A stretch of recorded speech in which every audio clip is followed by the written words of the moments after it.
भैया जी कहीं में आपका एक बार फिर स्वागत है। मैं हूं प्रतीक त्रिवेदी। राज्यसभा में राष्ट्रपति के अभिभाषण पर पेश धन्यवाद प्रस्ताव पर चर्चा पर आज जब प्रधानमंत्री ने जवाब दिया तो प्रधानमंत्री ने एक नया शब्द दिया और वो शब्द है आंदोलनजीवी। बड़ी चर्चा है। पहले इस पर बात और फिर आपसे तारुफ कराएंगे मेहमानों का।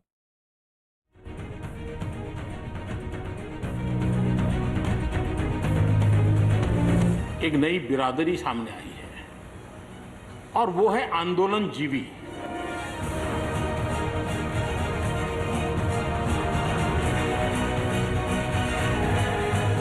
किसान आंदोलन पर पीएम की नसीहत। कांग्रेस को सुनाया मनमोहन का बयान। विपक्ष के यू टर्न को किया बेपर्दा। आंदोलन जीवियों से बचने की सलाह।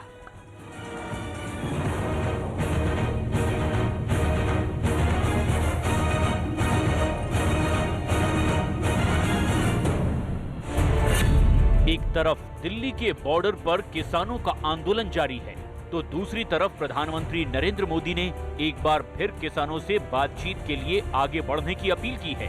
मौका था राज्यसभा में राष्ट्रपति के अभिभाषण पर धन्यवाद प्रस्ताव में हुई चर्चा का और इसी का जवाब देते हुए पीएम ने हर जगह हर आंदोलन में जबरन घुसने वालों पर जमकर निशाना साधा। हम लोग कुछ शब्दों से बड़े परिचित हैं, श्रमजीवी, बुद्धिजीवी, ये सारे शब्दों से परिचित हैं। लेकिन मैं देख रहा हूं कि पिछले कुछ समय से इस देश में एक नई जमात पैदा हुई है, एक नई बिरादरी सामने आई है और वो है आंदोलनजीवी। ये जमात आप देखोगे, वकीलों का आंदोलन है वो न वहां नजर आएंगे, स्टूडेंट का आंदोलन है वो वहां नजर आएंगे, मजदूर का आंदोलन है वो वहां नजर आएंगे, कभी पर्दे के पीछे कभी पर्दे के आगे। पीएम ने बहुत सोच समझकर आंदोलन जीवियों का तीर चलाया और ये तीर बिल्कुल सही निशाने पर भी लगा। दरअसल पिछले कुछ दिनों से जिस तरह से किसानों को भड़काने वालों के चेहरे बेनकाब हुए हैं और उसमें कुछ ऐसे चेहरे सामने आए हैं जो हर आंदोलन में नजर आ जाते हैं, इसीलिए प्रधानमंत्री ने आंदोलनकारियों को भी ऐसे लोगों से बचने की सलाह दी है। हम लगातार आंदोलन से जुड़े लोगों से प्रार्थना करते हैं कि आप आंदोलन करना आपका हक है, लेकिन इस प्रकार से बुजुर्ग लोग वहां बैठे ये ठीक नहीं है। आप उनको सबको ले जाइए, आप आंदोलन को खत्म कीजिए। आगे बढ़ने के लिए मिल बैठ करके चर्चा करेंगे, रास्ता खुले है। ये सब हमने कहा है, मैं आज भी इस सदन से माध्यम से भी निमंत्रण देता हूं। लेकिन प्रधानमंत्री नरेंद्र मोदी यहीं नहीं रुके। उन्होंने कृषि सुधारों के मुद्दे पर विपक्ष के यू टर्न पर भी निशाना साधा। प्रधानमंत्री ने आरोप लगाया कि जो लोग आज कृषि सुधारों का विरोध कर रहे हैं वही लोग कुछ साल पहले तक इन्हीं सुधारों की वकालत किया करते थे। लॉ का जो स्पिरिट है उस पर किसी की चर्चा नहीं हुई है। शिकायत दिया गया, तरीका ठीक नहीं था, जल्दी कर दिया, इसको नहीं पूछा, ये रहता है। वो तो परिवार में शादी होती है तो भी फूफी नाराज होकर के कहती है मुझे कहां बुलाया। वो तो रहता है, इतना बड़ा परिवार है तो रहता ही है। प्रधानमंत्री ने कांग्रेस पर हमला बोला कि यूपीए सरकार के दौरान लगातार कृषि सुधारों को बढ़ावा देने की बात की गई और तब के कृषि मंत्री शरद पवार ने तो कई राज्यों को चिट्ठी भी लिख दी थी।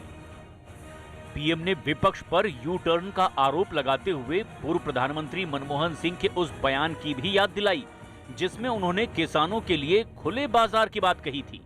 मनमोहन सिंह जी ने किसान को उपज बेचने की आजादी दिलाने, भारत को एक कृषि बाजार दिलाने के संबंध में अपना इरादा व्यक्त किया था और वो काम हम कर रहे हैं। और मुझे आप लोगों को गर्व होना चाहिए कि देखिए मनमोहन सिंह जी ने कहा था वो मोदी को करना पड़ रहा है, गर्व कीजिए। प्रधानमंत्री ने लगभग 2.5 महीने से जारी किसान आंदोलन में शामिल लोगों से बातचीत के लिए आगे आने की अपील की और भरोसा दिलाया कि देश में एमएसपी हमेशा जारी रहेगी। इसलिए मैं कहता हूं, मैं विश्वास दिलाता हूं कि मंडियां अधिक आधुनिक बने, अधिक प्रतिस्पर्धी होगी। इस बार बजट में भी उसके लिए हमने प्रावधान किया है। इतना ही नहीं, एमएसपी है, एमएसपी था, एमएसपी रहेगा। लेकिन प्रधानमंत्री का बयान आने के बाद किसान नेता राकेश टिकैत ने सरकार से एमएसपी की गारंटी के लिए कानून बनाने की मांग दोहरा दी। हमने ये कहा कि एमएसपी पे कानून बने, एमएसपी पे कानून बन जाएगा तो देश के किसानों को फायदा होगा। अब एमएसपी पे कानून नहीं है तो व्यापारी आधे में लूटता है उसको। पीएम मोदी आज विपक्ष पर बेहद आक्रामक थे। उन्होंने आज एक और टर्म दिया, एफडीआई का। पीएम मोदी ने विदेशी साजिश पर देश को आगाह करते हुए एक नए एफडीआई की बात की। लेकिन मैं देख रहा हूं इन दिनों एक नया एफडीआई मैदान में आया है। ये नए एफडीआई से देश को बचाना चाहिए। एफडीआई चाहिए, फॉरेन डायरेक्ट इन्वेस्टमेंट, लेकिन ये जो नया एफडीआई नजर का आ रहा है, ये नए एफडीआई से जरूर बचना होगा। और ये नया एफडीआई है फॉरेन डिस्ट्रक्टिव आइडियोलॉजी। प्रधानमंत्री ने अपने भाषण में किसानों को सिर्फ सियासी मोहरा बनाने वालों पर जमकर हमला बोला। उन्होंने विपक्ष के नेताओं पर चुटकी लेते हुए कहा कि वो जितना चाहें उन्हें कोस लें, क्योंकि हो सकता है इसी से विपक्ष को आनंद मिल जाता हो। इसके लिए मैं काम आया, ये भी मैं अपना सौभाग्य मानता हूं और मैं चाहूंगा ये आनंद लगातार लेते रहिए, चर्चा करते रहिए, लगातार चर्चा करते रहिए, सदन को जीवंत बनाते रखिए। मोदी है, मौका लीजिए। बहुत बहुत धन्यवाद। साफ है कि जिस किसान आंदोलन के सहारे विपक्ष अपनी सियासत चमकाने के चक्कर में है, उसी विपक्ष को पीएम ने जमकर आईना दिखाया और किसानों के सामने सिर्फ नेतागिरी करने वालों को बेनकाब कर दिया।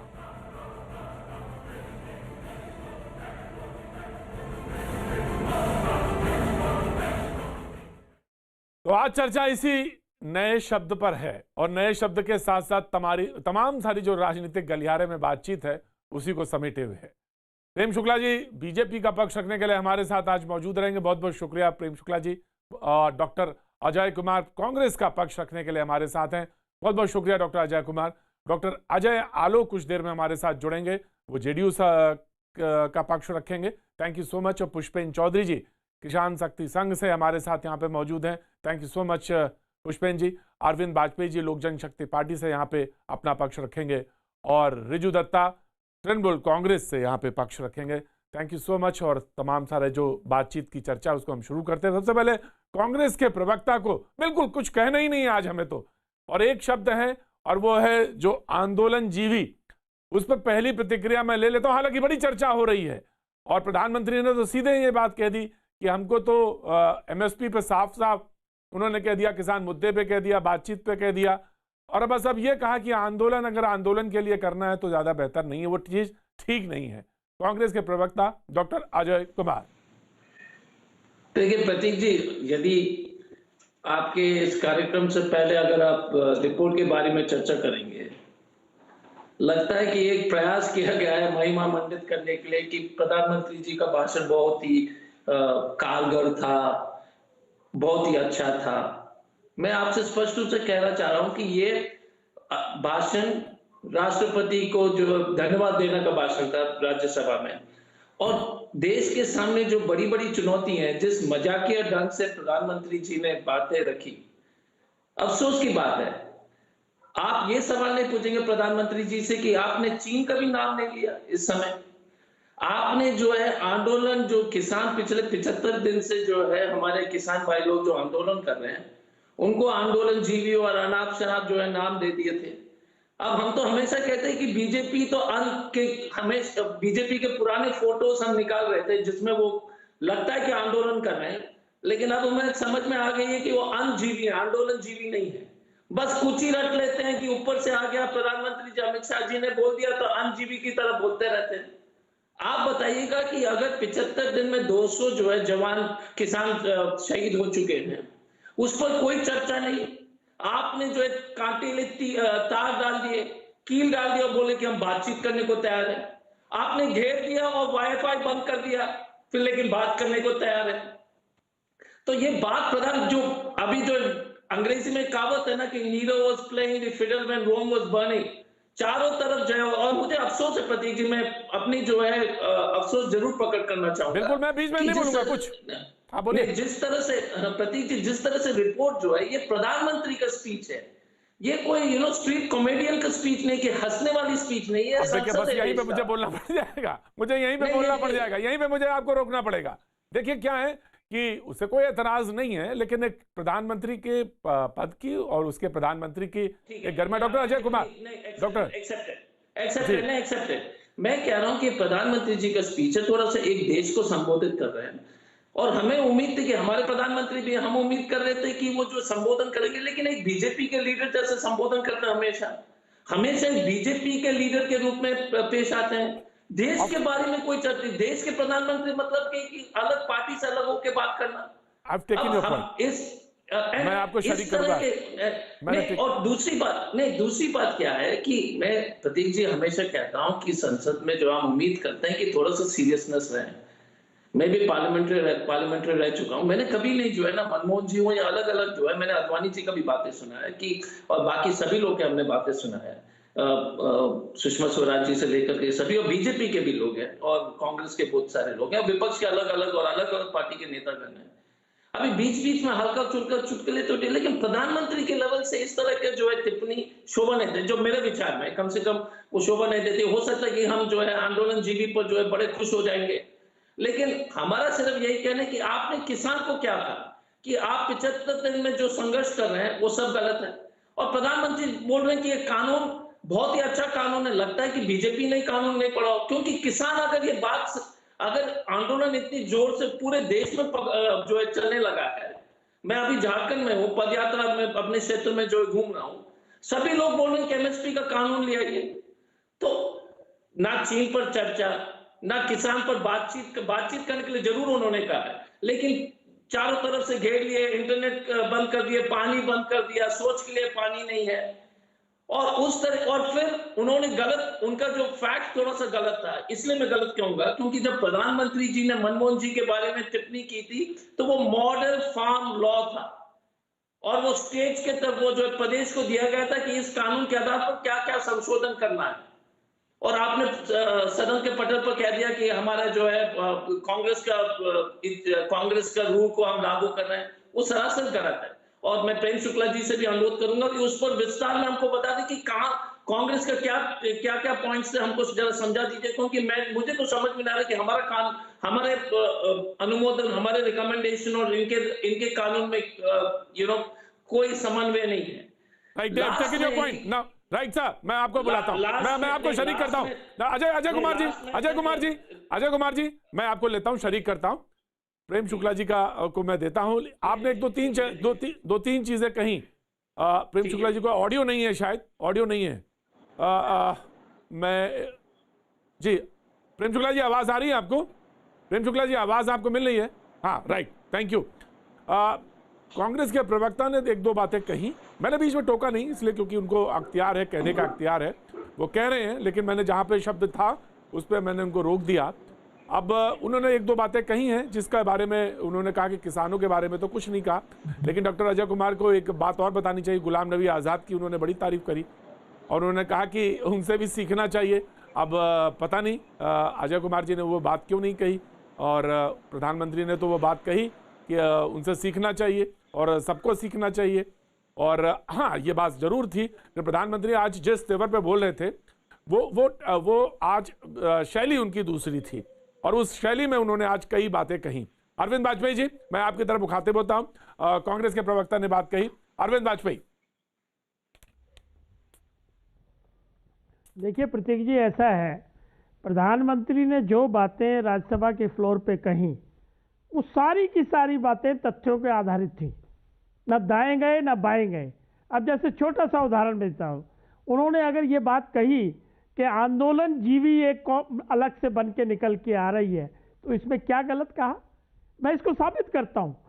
योगेंद्र यादव जैसे लोग या लेफ्टिस्ट जैसे लोग, ये पूरे देश में मुश्किल से 50 या 60 लोग हैं। क्या ये हर आंदोलन में शामिल नहीं होते? क्या ये रिकॉर्ड में नहीं देखा जा सकता? नाम लेने से बचेंगे। का प्रोटेस्ट है, चाहे राफेल का प्रोटेस्ट है, चाहे किसी और चीज का, दिल्ली दंगों का प्रोटेस्ट है, हर जगह वही लोग आगे हो जाते हैं। तो इसमें इन्होंने क्या गलत कहा? दूसरी बात इन्होंने कही कि कांग्रेस के ने कब कहा था मनमोहन सिंह जी कि कृषि सुधार नहीं होने चाहिए? तो मैनिफेस्टो उठा के देख लीजिए, क्लॉज नंबर 19 बड़ा क्लियर है, उसमें साफ साफ इन्होंने लिखा है कि हम कृषि सुधार करेंगे, हम मार्केट को ओपन करेंगे। तो उसमें क्या गलत कहा? तीसरी बात उन्होंने कही, प्रधानमंत्री जी ने हाथ जोड़ के अपील आज दोबारा भी की। उन्होंने कहा कि बुजुर्ग लोग बैठे हैं, आंदोलन करना आपका हक है, लेकिन आप आइए और बातचीत करके इसको मामले को सुलझाइए। तो ये इस तरह की अपील अगर कृषि मंत्री करेगा, वित्त मंत्री करेंगे पार्लियामेंट की फ्लोर पे, और प्रधानमंत्री करेंगे, और दूसरी तरफ से ये आएगा कि हम अक्टूबर तक आंदोलन चलाएंगे, तो इससे क्या जाहिर होता है? इससे आप किसानों का हित कर रहे हैं या अहित की तरफ जा रहे हैं। तीसरी बात उन्होंने बड़ी खाल के कह दी कि एमएसपी था, है और रहेगा। तो इसमें अब इसके बाद भी आंदोलन की जिद रखना, आंदोलन को जारी रखना, या बात करने के लिए तरह तरह की कंडीशन लगाना, क्योंकि 2 दिन पहले कंडीशन लगा दी है कि पहले हमारे लोगों को रिहा करिए तब बातचीत होगी। तो हम ये नहीं समझ पा रहे कि इस आंदोलन को क्यों खींचा जा रहा है, क्यों अक्टूबर तक की डेट दी जा रही है, क्यों किसानों को सही बात नहीं बताई जा रही है। जब एमएसपी की बात हो गई, मंडी की बात हो गई, मंडी में भी उन्होंने कह दिया कि मंडी में उन्होंने कह दिया कि इसको और सशक्त किया जाएगा, इसके लिए अलग से बजट रख दिया गया है। तो हम बार बार ये प्रधानमंत्री जी के कहने के बावजूद भी अगर ये आंदोलनकारी जो कि उत्साही हुए हैं, जो कि एक ऑर्गेनाइज्ड ट्रेड यूनियन की तरह से काम कर रहे हैं, तो इसको खत्म करने की तरफ क्यों, दिशा की तरफ नहीं जाते हैं? पुष्पेंद्र चौधरी, ये बात सही नहीं होती। और कांग्रेस का जहां तक सवाल है, कांग्रेस कांग्रेस का जहां तक सवाल है, कांग्रेस आग में घी डालने का काम कर रही है। कांग्रेस क्यों नहीं अपील करती कि अब आज की डेट में कोई कानून नहीं है, सुप्रीम कोर्ट ने स्टे किया हुआ है, और प्रधानमंत्री और कृषि मंत्री ने कहा है हम साल, 1.5 साल, 2 साल इसको मुतवल्ल करने को तैयार हैं।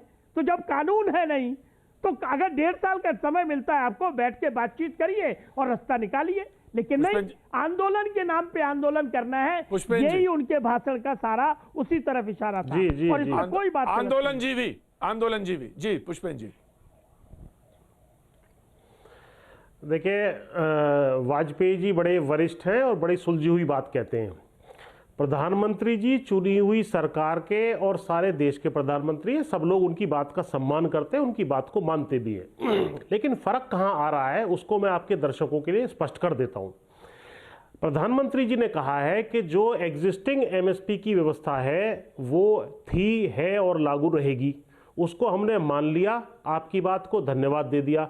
लेकिन ये जो नए कानून आए हैं, इनके माध्यम से एक नई व्यवस्था खड़ी की जा रही है। एमएसपी एपीएमसी एक्ट के अनुसार उसमें मंडी में लगती रहेगी, हालांकि वो कागजों में ही मिलती है 23 फसलों की, 2 ही फसलें मुख्य रूप से गेहूं और धान खरीदी जाती है। बाकी चीज़ें जो बाहर बेचने के लिए आपने कहा है कि भाई बाहर भी बेचना हमने अलाउ कर दिया है इन कानूनों के माध्यम से। हमारा मूल मांग ये थी कि बाहर भी आप एमएसपी की व्यवस्था को लागू कर दीजिए। इसका गणित भी मैंने, जब भी मेरी मुलाकात हुई है मंत्रीगण से, मैंने कहा है कि एमएसपी की फसलों की 10 लाख करोड़ रुपए की जो टोटल कीमत है, उसमें से केवल 3.5 लाख करोड़ रुपए की फसलें ही एमएसपी वाली फसलें प्राइवेट सेक्टर खरीदता है। यदि वो भी बाध्यकारी कर दिया जाए तो उसके ऊपर 40-50 हजार करोड़ रुपए का। ऑफकोर्स पुष्पेंद्र जी, बात तो ये तभी होगी, ये आपकी मांग तभी होगी जब आप बातचीत के लिए जाएंगे टेबल पे। आप तो मुंह फुला के बैठ गए, अब आप जाना नहीं चाहते, अब आप कह रहे हैं कि नहीं बातचीत तो हम करेंगे ही नहीं, पहले तो रद्द कर दीजिए। अब आप रद्द कर दीजिए पे अगर आगे बढ़ी हो बात तो मुझे बताइए। रद्द अगर के करने के ऊपर अगर बात बढ़ी हो तो मुझे आइए बताइए। नहीं, उसी बात को मैं कह रहा था कि अगर ये एमएसपी को बाध्यकारी करने वाली जो मूल मांग है, इस मांग को आदरणीय प्रधानमंत्री जी स्वयं अपने मुख से कह देते पार्लियामेंट में, तो उससे बाकी चीजों में अमेंडमेंट के साथ स्वीकार्यता बढ़ जाती। लेकिन क्योंकि इन्होंने ये बात नहीं मानी है तो वो भी अपनी बात पे अड़े हुए हैं, ये मूल बात है। और इसके लिए इसमें कोई सरकार को अतिरिक्त पैसा खर्च नहीं करना है, केवल 40-50 हजार करोड़ रुपया। अब आपको मालूम इसमें एक लाइन लास्ट ये कहना चाह रहा हूं, जैसे स्वयं रिलायंस ने कहा है हम एमएसपी से नीचे नहीं खरीदेंगे, बाकी कॉर्पोरेट सेक्टर भी कह सकता है, तो बड़ी अच्छी बात लगी हमें तो कि ठीक है भाई, एमएसपी से नीचे हम सरकार किसानों से फसल नहीं खरीदेंगे। यही चीज हम बाध्यकारी कानूनी जामा इसको पहनाना चाहते हैं। जी प्रेम शुक्ला जी। जी देखिए, आदरणीय प्रधानमंत्री जी ने स्पष्ट तौर पर पहले भी कहा था, आज भी सदन के माध्यम से कहा है, भाई आप आंदोलन में से बुजुर्गों को वापस भेजिए, आंदोलन खत्म कीजिए, आइए सारे मुद्दों पर बिंदुवार हम चर्चा कर लेंगे। किसानों के कल्याण के लिए क्या किया जाए कि जिससे किसानों को भी लाभ हो जाए, अर्थव्यवस्था भी उससे और बेहतर हो जाए। इस तरह की कोई भी बात है वो करने के लिए तैयारी है। कब सरकार ने कहा कि हम आपसे बातचीत नहीं करेंगे, आपके सुझाव नहीं सुनेंगे? जिस सरकार ने एमएसपी को 1.5 गुना 2 गुना करने का प्रयास किया, जिस सरकार ने एमएसपी पर दलहन की खरीदी, कितनी गुना अधिक खरीदारी शुरू हो गई 2014 के बाद आपके सामने है। चावल की, धान की खरीदी पहले की तुलना में बहुत ज्यादा खरीदे, 1.5 दुगुना खरीदा जा रहा है। गेहूं की खरीद बढ़ा दी गई, उनका दर बढ़ा दिया गया, मंडियों की आधुनिकीकरण किया जा रहा है। आपकी और मैं ये नहीं कह रहा हूं कि आपके सारे मांगे जो है समाप्त हो गई, आपकी मांगे और हो सकती है। उन मांगों पर हम सकारात्मक ढंग से बैठकर चर्चा करके हम और बेहतर किसानों के कल्याण के लिए क्या कर सकते हैं, इस पर आज भी प्रधानमंत्री जी ने, जो छोटे किसान है, छोटे किसानों के संदर्भ में चौधरी चरण सिंह जी जो कहा करते थे और आज चौधरी चरण सिंह जी ने जो कहा था, उन नीतियों को लागू करने की दिशा में आदरणीय नरेंद्र मोदी जी के कार्यकाल में क्या हो रहा है, उस पर भी विस्तार से चर्चा की है।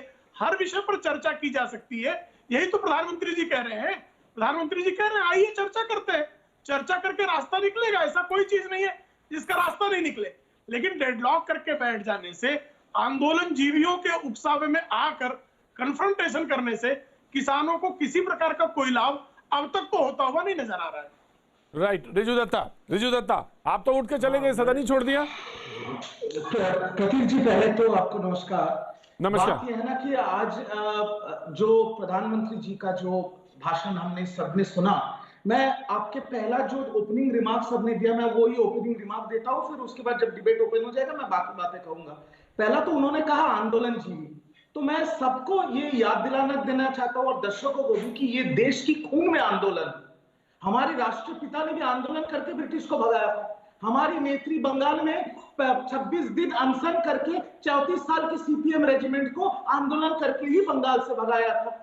और जितना मुझे भी याद है, मोदी जी ने भी कई आंदोलन किए थे उस टाइम के कांग्रेस सरकार के खिलाफ, आज जो उनका जगह है वो बनाने के लिए। तो आंदोलन तो खून में है। और रहा बात ये जो लोग, कुछ लोग बोल रहे गिने चुने 40-50 लोग जो आंदोलन को दूसरी दिशा में भटका रहे, बंगाल के किसी आंदोलन में तो ये हमें नजर नहीं आते। तो अगर कोई अपना डेमोक्रेटिक राइट के लिए, अपनी हक के लिए रोड पे बैठ के अभी भी लड़ाई कर रहा है, जिसमें 200 लोग शहीद हो गए, उसको आप ऐसे नकारात्मक तरीके से आप उसको नहीं देख सकते। ये पहला बात गया मेरा। दूसरा बात, मैं डिटेल्स टेक्निकलिटीज किसान मुद्दे पे नहीं जाता हूं, मैं सिर्फ एक चीज कहूंगा। हमारे प्रधानमंत्री जी ने कहा एमएसपी था, है और रहेगा। राकेश टिकैत जी ने कहा उसके ऊपर कानून बना दो। मैं सिर्फ एक चीज बोलना चाहता हूं, पूरे देश के जितने ऑपोजिशन है और देश के जितने लोग हैं, उनका विश्वास चला गया है केंद्र सरकार के ऊपर। क्यों? 15 लाख का जुमला, 2 करोड़ की नौकरी, 20 लाख करोड़ का पैकेज, तो हमें भरोसा नहीं है सर। आप एमएसपी को लेके कानून बना दीजिए। मैं गर्व से ये कहता हूं कि किसान बात कर लेगी सरकार से। और जो सब लोग बोल रहे हैं जगह खुला है, क्यों सरकार से बात नहीं हो रहा? 11 बार तो सर मीटिंग हुआ है, नतीजा क्या निकला है? कील ठोक दिया आपने उनके, वो जहां पर बैठे थे वहां पर 200 लोग मर गए और 26 जनवरी को हमारा देश जल गया। तो नतीजा तो कुछ निकला नहीं। तो 11 बार तो बात हो चुका है सर। और लास्ट बात मैं ये कहना चाहता हूं कि अगर किसानों के लिए सबका, अगर बीजेपी सरकार का दिल इतना रो रहा है, तो अमित शाह जी के घर से तो 1 घंटे की दूरी पे सिंघू बॉर्डर है। कभी भी सिंघू बॉर्डर, गाजीपुर बॉर्डर, कहीं पे भी ना हमारे प्रधानमंत्री, ना अमित शाह जी, ना नड्डा जी कोई दिखे हमको वहां पर वो लोग 1500 किलोमीटर दूर बंगाल में इलेक्शन है, इसलिए यहाँ पर आके किसानों के साथ खाना खा रहे। और लास्ट में खत्म करने से पहले सिर्फ 2 चीज कहना चाहता हूँ। पहला, जितना हमें दिख रहा है यूपी में ऐसे महापंचायत हो रहा है, खाप पंचायत हो रहा है, ऐसा ना हो सर कि बंगाल जीतने के चक्कर में यूपी आपके हाथ से निकल जाए। ये मेरा पहला बात। और दूसरा, मैं बीजेपी को आपके चैनल के माध्यम से इस देश की जनता की तरफ से 2 पंक्तियां कहना चाहता हूं। और वो ये है प्रतीक जी, और वो ये है कि झुक झुक के खड़ा हुआ हूं मैं, अब झुकने का शौक नहीं, अपने हाथों रचा स्वयं, तुमसे मिटने का खौफ नहीं, हालातों की भट्टी में तुम जब जब हमको झोंकोगे तब तब के सोना बनेंगे हम, तुम कब तक मुझको रोकोगे, तुम कब तक मुझको रोकोगे। ठीक है, वाह रिजू भाई, मैं आपसे बात करूंगा, डिबेट ओपन करता हूं, लेकिन आलोक जी आ गए हैं। आलोक जी आपका स्वागत है। आपने सुन लिया तो आंदोलन जीवी भी बात हो गई, क्रांति को जस्टिफाई भी कर दिया।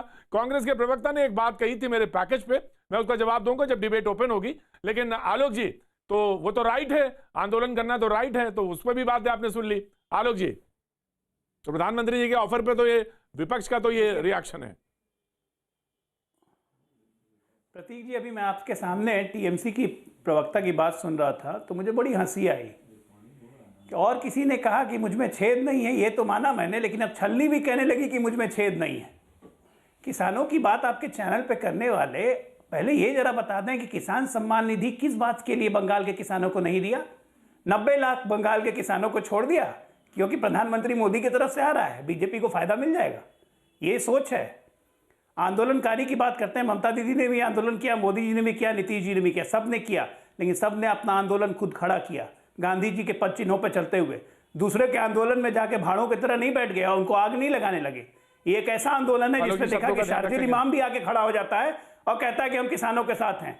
ये एक ऐसा आंदोलन है जिसमें फॉरेन से ट्वीट करके इस आंदोलन को लोग सपोर्ट करने लगते हैं, पॉर्न स्टार तक इस आंदोलन को सपोर्ट करने लगते हैं, और उसके खिलाफ देश की हस्तियां जब आवाज उठाती है तो उन पर इंक्वायरी बैठा दी जाती है। ये तो हमारा फेडरल स्ट्रक्चर है, ये तो हमारा फेडरल स्ट्रक्चर ऐसा हो रहा है। किसी सम्मान जो पुरस्कार है, अरे एक मिनट अपनी बारी में बोलिएगा ना भाई, अपनी बारी में बोलिएगा। सुनिए, मैं जानता हूँ मिर्ची लगेगी, जो सच बोलूंगा तो सच बोलूंगा तो सुनने में मिर्ची लगेगी। किसान सम्मान निधि बंगाल के किसानों को दे देते हैं ना, किसान सम्मान निधि बंगाल के किसानों को क्यों नहीं दिया? 90 लाख किसानों को वंचित कर दिया आपने, और अब आप नाटक कर रहे हैं सरकार आपके द्वार, किसान के द्वार पे तो गए नहीं आप, सरकार क्या जाएगी द्वार पे? और दूसरी बात, अरे दूसरी बात, बंगाल के किसानों को क्या किया आपने सब देखा हुआ है। सिंगूर के किसानों की जमीन आज तक पड़ी हुई है, उसका 500 रुपया हर्जाना देते हैं। आपके किए आप ही के सर पे आ रहे हैं। अब मैं आपसे बाद में बहस कर लूंगा, मैं अपनी बात खत्म कर लूं प्रतीक जी, रिजू से बाद में बहस कर लेंगे।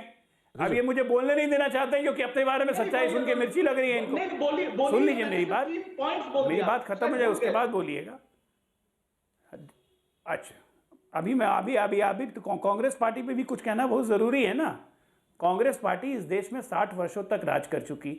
आज खुलेआम प्रधानमंत्री ने मनमोहन सिंह जी की तारीफ की, उनके शब्दों को कोट किया जो मनमोहन सिंह जी ने कहा था राज्यसभा में कि for the betterment of farmers we have to take an integrated approach, जिस पर इन तीनों कानूनों का जिक्र था।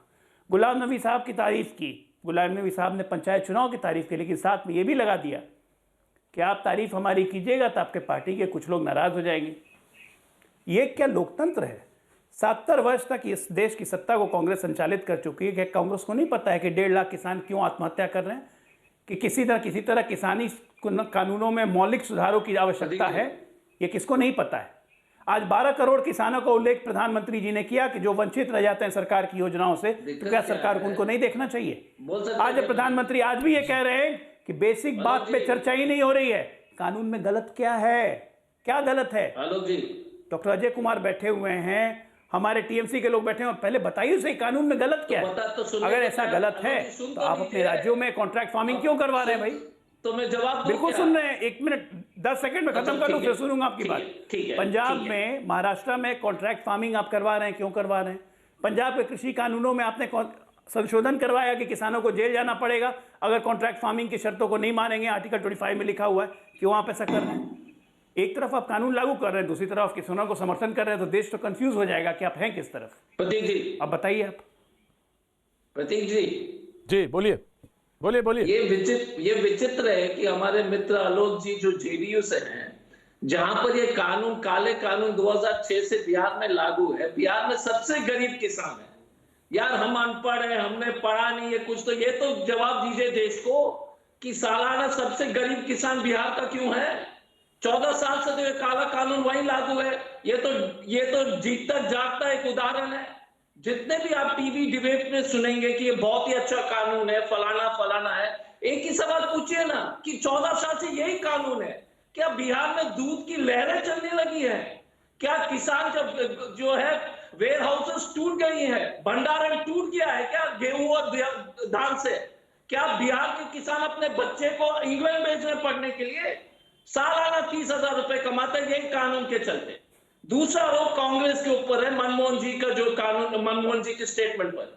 हमने पहले कहा था कि फार्मर्स प्रोड्यूसर ऑर्गेनाइजेशन बनाइए, आप टेक्नोलॉजी बनाइए, ये फलाना करने के बाद जब पूरी तरह से किसान और फिर इंट्रोड्यूस कराने के बाद जब पूरी तरह से तैयार हो जाएंगे, मार्केट फोर्सेस का आप जो अवलोकन करेंगे, उसके बाद एपीएमसी को खत्म करना नहीं खत्म करना वो लास्ट स्टेप था। आप हमारा एक लाइन निकाल देते, पूरा पैराग्राफ विश्लेषण किताब के जो है 2000 पन्ने का है, और आधा पैराग्राफ जो है लेकर के आप पूरा हमारे ऊपर आरोप लगा रहे, वो गलत है। एक मिनट प्रतीक जी, मैं बोल रहा हूँ सब जितने भी लोग जो इतने डंके के चोट पर बोल रहे हैं कि 14 साल से बिहार में लागू है कि नहीं, और अगर लागू नहीं अगर है तो फिर बिहार के किसान की स्थिति इतनी खराब क्यों है? इतना तो बता दीजिए, क्योंकि हम अनपढ़ हैं, हम पढ़ते नहीं है, कानून हमको समझ में नहीं आता। मैं जवाब दूं? जी बिल्कुल बिल्कुल, क्विकली। अच्छा, मैं जवाब दे जी आलोक जी। 2006 से बिहार में ये कानून लागू है। 2006 से पहले बिहार में किसानों की आय जितनी थी, आज 2020 में उस आय में 4 गुने की बढ़ोतरी हो चुकी है, नंबर 1। नंबर 2, बिहार देश का दूसरा राज्य है जिसने इस बार 45 लाख मेट्रिक टन धान प्रोक्योरमेंट किया। नंबर 2, हमारी एग्रीकल्चर प्रोडक्टिविटी 4 गुने बढ़ चुकी है। 14.2% के रेट से हम एग्रीकल्चरल ग्रोथ कर रहे हैं। अकेला राज्य है देश का जहां पे 3 कृषि रोड मैप बन चुके हैं। कौन कहता है कि बिहार में कृषि कानून लागू होने से किसानों की स्थिति खराब है? एक किसान ने आज तक बिहार में आत्महत्या नहीं की, आज तक एक किसान ने आत्महत्या नहीं की। और आपको ये पता है बिहार के किसान स्वतंत्र हैं अपना प्रोड्यूस बेचने के लिए। और आज मैं आपको कह रहा हूं कि पंजाब की सॉइल क्वालिटी आपके राज्य में इतनी खराब हो चुकी है कि पंजाब के किसान अपना उगाया हुआ चावल गेहूं नहीं खाते हैं, बिहार से ले जाते हैं। जरा पता कर लीजिएगा। और कैप्टन अमरिंदर सिंह पिछले 3 वर्षों से बोलने के बावजूद भी soil health card report issue नहीं करते हैं। क्यों? जवाब देंगे, जवाब कि बिहार के किसान बिल्कुल बिल्कुल, बहस ओपन है। मैं टीएमसी के प्रवक्ता के पास भी आऊंगा। बिल्कुल बिल्कुल, वक्त है छोटे से ब्रेक का, ब्रेक के बाद में फिर हाजिर होता हूं।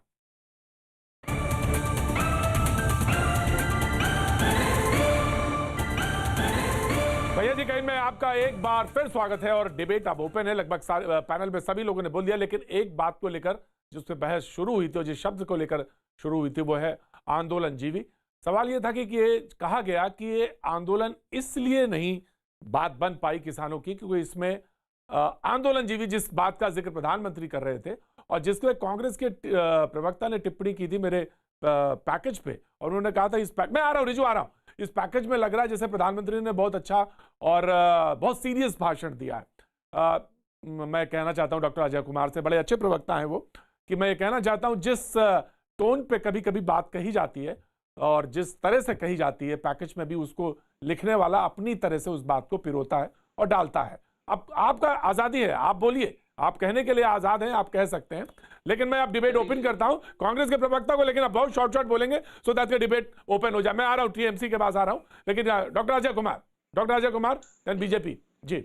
देखिए मैं बार बार एक ही चीज कहना चाहता हूँ। आलोक जी ने कहा कि किसान की आमदनी बढ़ी है, लेकिन आज के भी बिहार में, और ये कानून बिहार में लागू है 14 साल से, लेकिन सालाना बिहार का जो किसान, आप महाराष्ट्र और पंजाब का उदाहरण नहीं दे रहे हैं। अगर वहां लागू है तो फिर अरे सर प्रतीक जी मैं बोल देता हूँ ना, पहले मुझे कंप्लीट तो करने दीजिए पहले, फिर मैं उस पर आ रहा हूँ।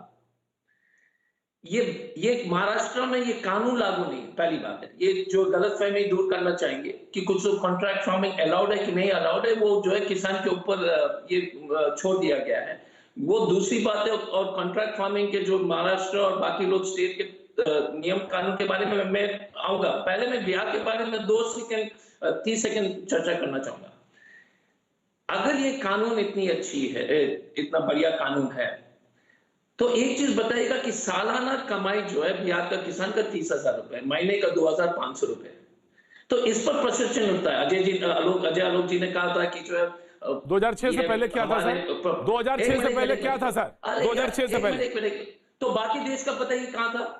आप बताइएगा कि उसके मुताबिक आप महाराष्ट्र के किसान गाड़ी कहां से लेके कहां आए? 2006 से पहले लेके 4 गुना पे आए या नहीं? मैं कानून के बारे में नहीं कह रहा, लेकिन मैं ना उनकी वकालत कर रहा हूं, लेकिन मैं आप ही के सवाल को आपके पास रख रहा हूं। अजय आलोक ज्यादा बेहतर कहेंगे, मैं वो प्रवक्ता है। आप कह रहे हैं कि आज के डेट में 2,500 रुपए की आमदनी जो है बहुत अच्छी है। मैंने ये नहीं कहा सर, किसान का परिवार, मैंने ये नहीं कहा, और ना ही मैंने ये कहा कि वो बीमार है, ना ही मैंने ये कहा कि बिहार बीमार है, ना मैंने यही कहा। लेकिन उनको आजादी है अपनी बात कहने के लिए, जहां आप छोड़ के गए थे और हम वहां से लेके आए कि नहीं आए। जी, बात तो सुन लीजिए। सर मैं बिल्कुल, हाँ ठीक है। दूसरी बात, यदि प्रोडक्शन इतना हो रहा है, उपज इतनी बढ़ गई है, तभी भी सब देश के सबसे गरीब किसान है, इसका मतलब है कि बिचौलिया उसका ज्यादा फायदा उठा रहा है क्या? ये सब पहला प्रश्न चुन है। क्या बिचौलिया और जिसके डर से जो पूरा आंदोलन देश में जो चल रहा है उसी का जो प्रतीक है? क्योंकि बिहार में उनको मालूम है कि किसान की किसी तरह का जो है सामाजिक सुरक्षा नहीं है। एमएसपी, अगर प्रधानमंत्री जी कह रहे हैं कि एमएसपी नहीं जाएगा, कभी नहीं जाएगा, तो उसको कानूनी दर्जा दे दीजिए। हम प्रधानमंत्री जी का जय जयकार करेंगे। देखिए, अगर प्रधानमंत्री जी पटल को बोल रहे कि अजय जी आपको फिर बिहार के बारे में, अजय आलोक जी 2 सेकंड बिहार के बारे में समय हो गया है, पूरी मूलभूत संरचना में बदलाव हुआ है, वो जानिए। सर छोटा डॉक्टर अजय छोटा बोलेंगे। डॉक्टर अजय छोटा बोलेंगे, बीजेपी के प्रवक्ता पहले जवाब दे देंगे। आलोक जी प्लीज क्विकली। आलोक जी बोल दीजिए। सॉरी आलोक जी बोलिए। देखिए डॉक्टर अजय कुमार बिहार कैडर के ही बहुत डेकोरेटेड ऑफिसर रहे हैं, लेकिन इनको बिहार छोड़े हुए काफ़ी दिन हो गया है। तो मैं इनको बता दूं कि बिहार की आधारभूत चीज़ों में बदलाव हुआ है 2005-6 के बाद, और पिछले 8 वर्षों से ही, मात्र 8 वर्षों से हम धान की या अन्य जितनी भी एग्रीकल्चर प्रोडक्ट्स है, इसकी खरीद अब पैक्सों के माध्यम से करते हैं।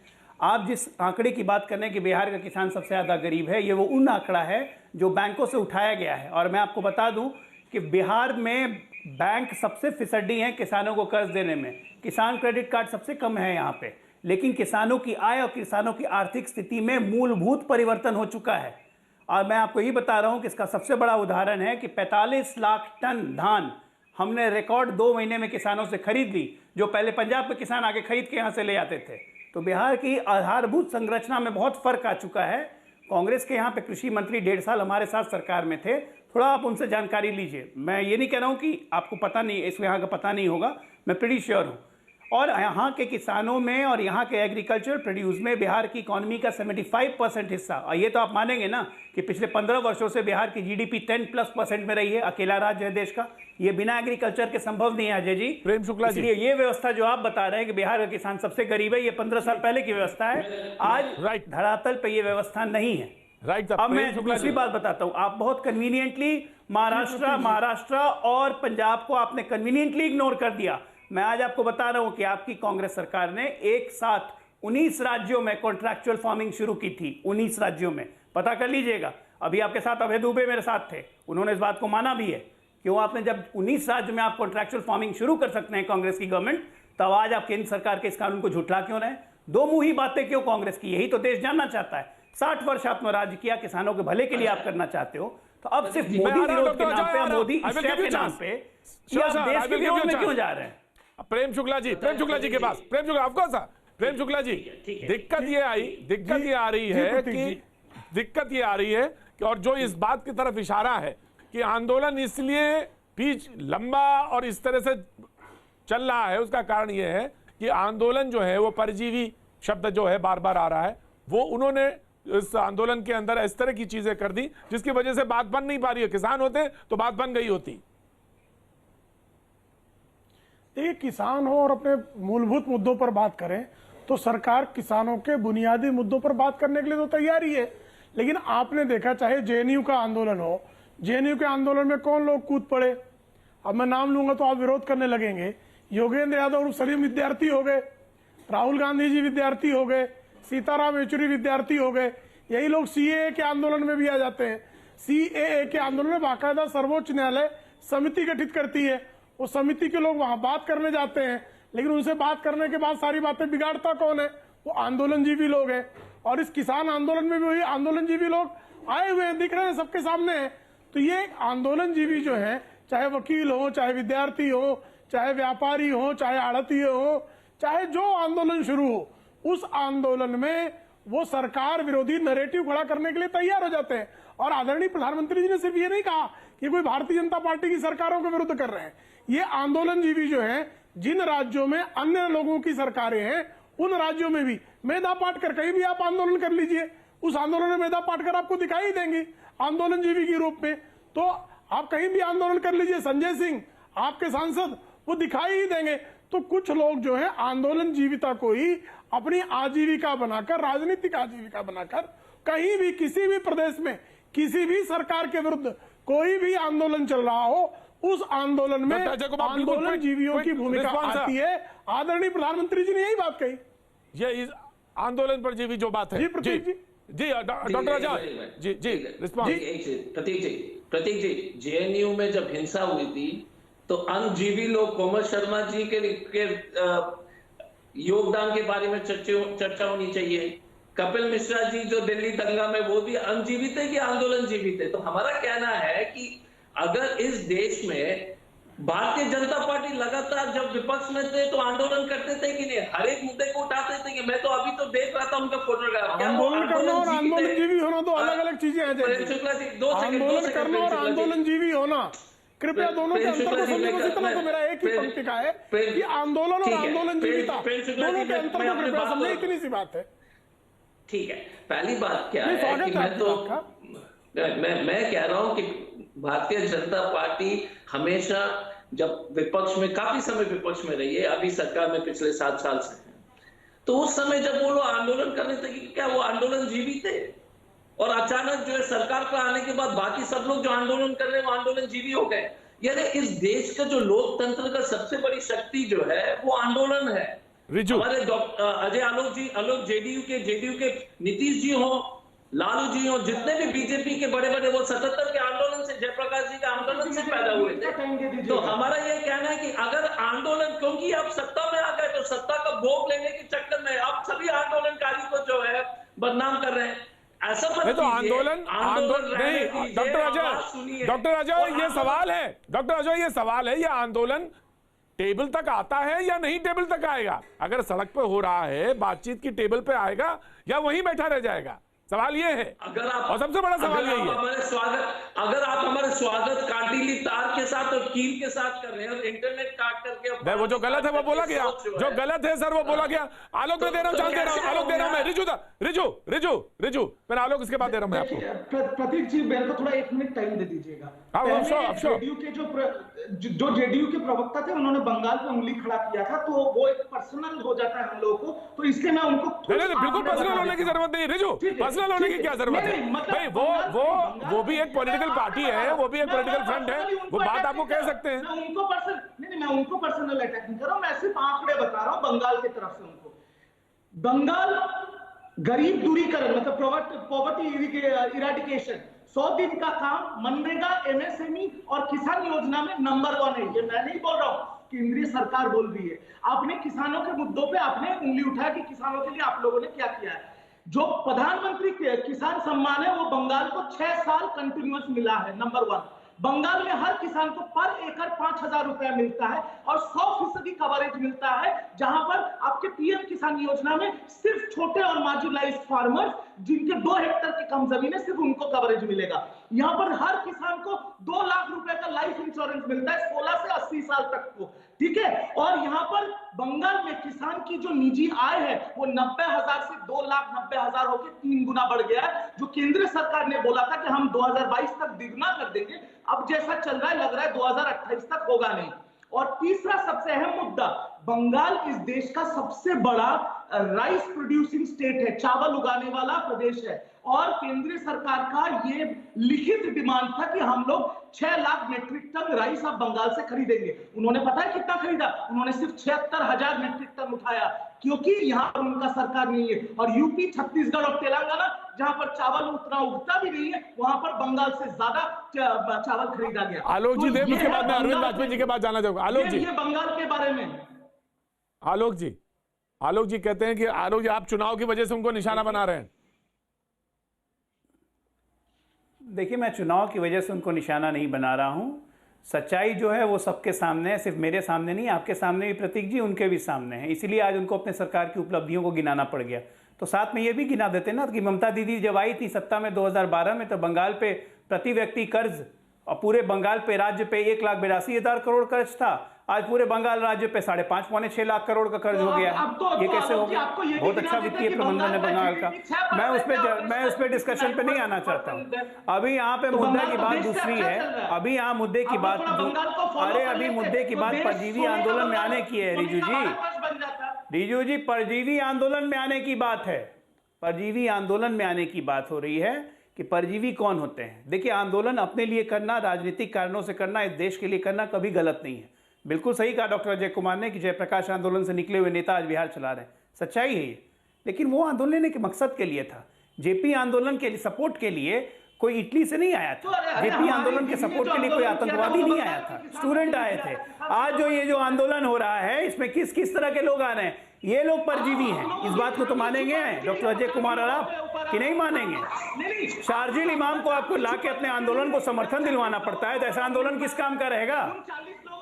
शारजील इमाम जैसा व्यक्ति अगर आके किसानों के आंदोलन को समर्थन करेगा, शाहीन बाग से लोग आके किसानों के आंदोलन को समर्थन करेंगे, तो क्या आपको लगता है कि इस आंदोलन की कोई सार्थकता रह जाएगी? किसानों को बदनाम कर रहे हैं आप लोग, किसानों को तो बदनाम न कर रहे हैं। शारजील इमाम को लाके, शाहीन बाग से लोगों को लाके, उधर से इटली और फॉरेन से लोगों को बुला के, खालिस्तानी का नारा लगवा के, तो ये आंदोलन तो बदनामी ना हो रहा है। आप लोग काम नहीं करेंगे, नहीं आप लोग काम कुछ करेंगे नहीं। बाहर का, जब हमारे देश के बड़े बड़े नेता केंद्र में बैठ के बाहर के देश में भाई बात करने को कौन तैयार है? नहीं है। यहाँ टिकैत साहब कहते हैं कोई बात नहीं, पहले कानून वापस ले लो। अब कुछ नहीं हुआ, कोई बात नहीं, पहले कानून वापस ले लो। बात किसे करेंगे आप? अरे एक बात सुनिए, अच्छा एक बात सुनिए ना, चिल्लाइएगा बात। सुन लीजिए रिजू सवाल पूछना चाहता हूँ प्रतीक जी। हाँ बिल्कुल साहब, बिल्कुल पूछिए। अजय कुमार से एक बात सवाल, बिल्कुल साहब पूछिए। महेंद्र सिंह टिकैत ऑफिशियल कैंडिडेट थे अमरोहा लोकसभा कॉन्स्टिट्यूएंसी से कांग्रेस पार्टी और राष्ट्रीय लोकदल के। तो आज देश ये क्यों न माने कि महेंद्र सिंह टिकैत जो अड़ियल रवैये पे अटे हुए हैं कि नहीं कानून जब तक वापसी नहीं, तब तक हम बात नहीं करेंगे, तब तक हम वापस नहीं जाएंगे, हम इसी तरह घेरेबंदी करेंगे।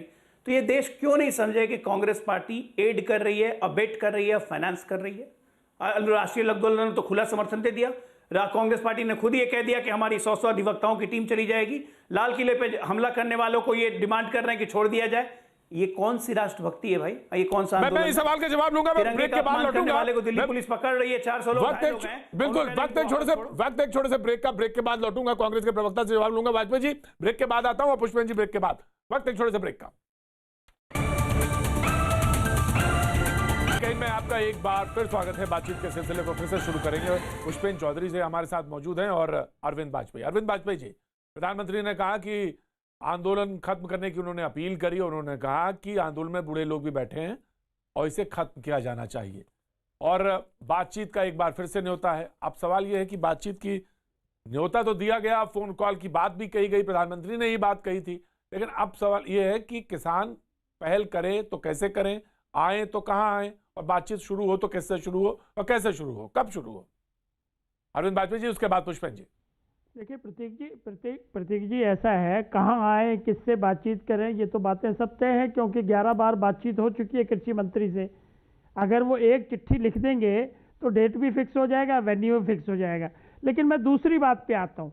देखिए ये सारा लब्बो लबाब घूम फिर के एक बात पे आता है, जहाँ तक मुझे लगता है कि एमएसपी पे कानून बनाना चाहिए। तो देखिए उसका लॉजिकल और जस्टिफाइड आर्ग्यूमेंट बड़ा साफ है। आज तक पूरे देश में एमआरपी है हर प्रोडक्ट की, एमएसपी किसी प्रोडक्ट की नहीं है। तो एमआरपी का तो कानून है नहीं। आप बताइए किसी का कानून है कि कौन प्राइस फिक्स करता है? कोई pricing fixation authority of India बनी हुई है क्या? Answer is no. तो इसीलिए नहीं बना है कि ये जो प्रोड्यूस करता है, जो मैन्युफैक्चरर है, ये उसका अधिकार है, ये उसका राइट है कि वो कितना प्राइस फिक्स करेगा। इसी तरह ये किसानों का अधिकार हो जाएगा कि वो अपना गेहूं मंडी में बेचेंगे या किसी प्राइवेट फील्ड वाले को बेचेंगे। तो देखिए ये इसीलिए ये कानून लाया गया है और इस बात का इनके पास कोई जवाब नहीं है। पुष्पेंद्र जी बैठे हैं, बहुत विद्वान, कृषि के बारे में इनकी पूरी रिसर्च है।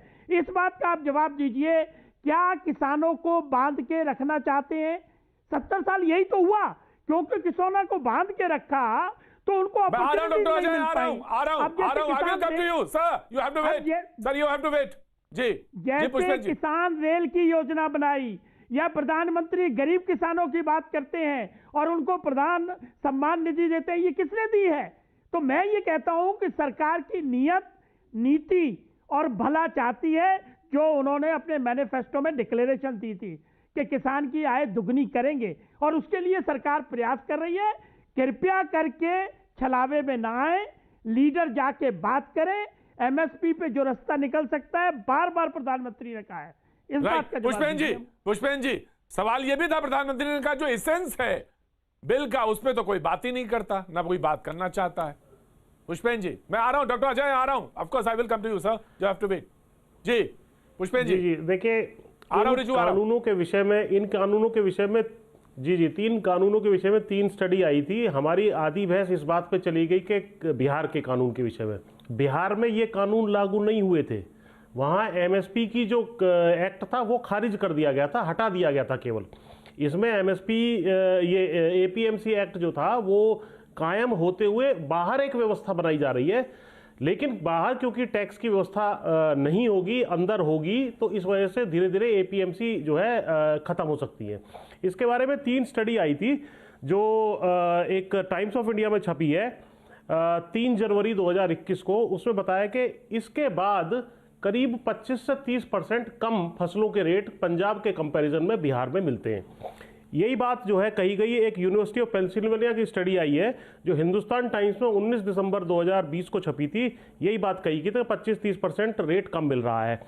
इसके अलावा एक study London school of economics की है जिसके विषय में हिंदुस्तान टाइम्स में 15 जनवरी को छपा था, जिसमें बताया गया था कि कीनिया में भी इसी से मिलते जुलते जब रिफॉर्म्स लाए गए थे तो वहाँ किसानों की कालांतर में आय घटी, और इसमें शब्द जो यूज़ किया गया है वो ये है कि उनको अपने बर्तन बेच के अपने खर्चे चलाने पड़े।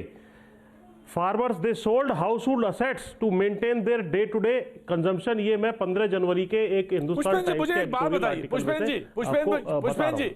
जी, आपने 3 कानूनों के रिसर्च स्टडीज को यहाँ पे उल्लेख किया। मैं जानना चाहता हूं कि जो मौजूदा जिस पे प्रस्तावित है, जिसको कि सुप्रीम कोर्ट ने रोका हुआ है, मैं जानना चाहता हूं इसमें आप किस बात को लेकर ज्यादा सशंकित हैं? एमएसपी जिस पर अरविंद वाजपेयी जी ने बात कही एमएसपी को लेकर कि नहीं उसको एक कानूनी जामा पहना देना चाहिए, तो उन्होंने एमआरपी से एक बात की तुलना करी। आप सवाल ये है कि आप किस कानून के किस प्रावधान पर, मैं आ रहा हूं अजय, डॉक्टर अजय आ रहा हूं मैं, किस प्रावधान पर सबसे ज्यादा परेशानी की बात? क्योंकि एमएसपी पे तो आपने कहा कि मैं प्रधानमंत्री की बात पर धन्यवाद देता हूं। नहीं, मैंने कहा जिस व्यवस्था के बारे में बात कर रहे हैं, नई व्यवस्था में भी एमएसपी लागू कर दें। हमारा ये है, ये कंफ्यूजन है पूरे देश को। 2 अलग अलग व्यवस्थाएं हैं। पुरानी व्यवस्था में एमएसपी मिल रही थी, नई व्यवस्था जो बनाई गई है उसमें भी एमएसपी लागू कर दें, प्राइवेट सेक्टर वाला भी एमएसपी से नीचे ना खरीद सके। हम एमआरपी नहीं मांग रहे वाजपेयी जी, एमआरपी तो मैक्सिमम रिटेल प्राइस होता है कि भाई इससे ऊपर ना हो। हम मिनिमम मांग रहे हैं, मिनिमम जो कृषि लागत घोषित करता है कि इतने पैसे मिलने चाहिए, वो मांग रहे हैं हम। हाँ नहीं, हम कह रहे हैं कि हम मिनिमम मांग रहे हैं कि ये तो हमारा अधिकार है, उसको लागू करने में कोई आपत्ति नहीं होनी चाहिए। सरकार को नहीं देना है वो पैसा, वो प्राइवेट सेक्टर को देना है। और इसके लिए 2 उदाहरण भी दे देता हूं। मिनिमम वेजेस एक्ट मजदूरों की सुरक्षा के लिए, सरकार अपनी खुद की सुरक्षा के लिए सेक्टर रेट घोषित करती है, इससे नीचे कोई स्टाम्प ड्यूटी जो है ताकि उनकी ना चोरी करे, तो एक रेट घोषित किया जाता है। इसके तमाम उदाहरण है जिसको मिनिमम स्लैब घोषित किया जा सकता है। जी डॉक्टर अजय, वाजपेयी जी इतने पढ़े लिखे व्यक्ति हैं, लेकिन वो मिनिमम सपोर्ट, वो मैक्सिमम रिटेल प्राइस था। और दूसरी बात है वो कानूनी जमा पहना चुका है, वो लीगल 36 लीगल मेट्रोलॉजी एक्ट में आप उसके ऊपर कानूनी कार्रवाई कर सकते हैं, पहली बात। दूसरी बात क्या है, कॉन्ट्रैक्ट फार्मिंग का बीमारी क्या है मैं बता देता हूँ। पेप्सी ने गुजरात में छोटे छोटे, क्योंकि उन्हीं की तरह का जो है आलू उन्होंने उगाए थे, तो उनके ऊपर छोटे छोटे किसान के ऊपर 1-1 करोड़ का केस कर दिया था कॉन्ट्रैक्ट फार्मिंग के नियम के अनुसार। फिर गुजरात सरकार को हस्तक्षेप करके किसान को बचाना पड़ा। तीसरी बात, जो कॉन्ट्रैक्ट फार्मिंग जो कांग्रेस शासित प्रदेश में जो चल रहे थे वो एपीएमसी एक्ट के अधीनस्थ था। आपको परमिशन चाहिए एपीएमसी से, तब वो लागू होगा कॉन्ट्रैक्ट उसके माध्यम से, ताकि किसान सुरक्षित हो जाए।